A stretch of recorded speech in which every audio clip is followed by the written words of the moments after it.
chapel rose, and in a mild voice of unassuming authority, ordered the scattered people to condense.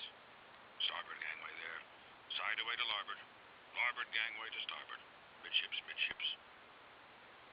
There was a low rumbling of heavy sea boots among the benches, and a still slighter shuffling of women's shoes, and all was quiet again, and every eye on the preacher.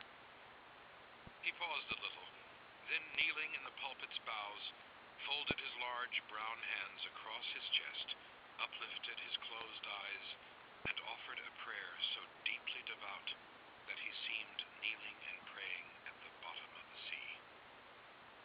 This ended in prolonged, solemn tones, like the continual tolling of a bell in a ship that is foundering at sea in a fog. In such tones he commenced reading the following hymn, but changing his manner towards the concluding stanzas, burst forth with appealing exultation and joy. The ribs and terrors in the whale arched over me a dismal gloom, while all God's sunlit waves rolled by and lift me deepening down to doom. I saw the opening maw of hell, with endless pains and sorrows there, which none but they that feel can tell. Oh, I was plunging to despair.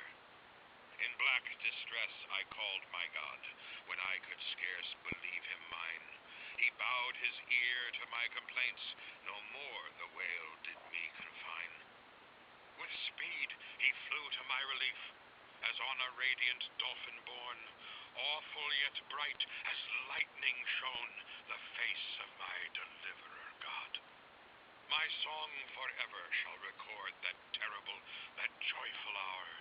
I give the glory to my God. His all the mercy and the power. Nearly all joined in singing this hymn, which swelled high above the howling of the storm. A brief pause ensued. The preacher slowly turned over the leaves of the Bible, and at last, folding his hands down upon the proper page, said, Beloved shipmates, clinch the last verse of the first chapter of Jonah. And God had prepared a great fish to swallow up Jonah.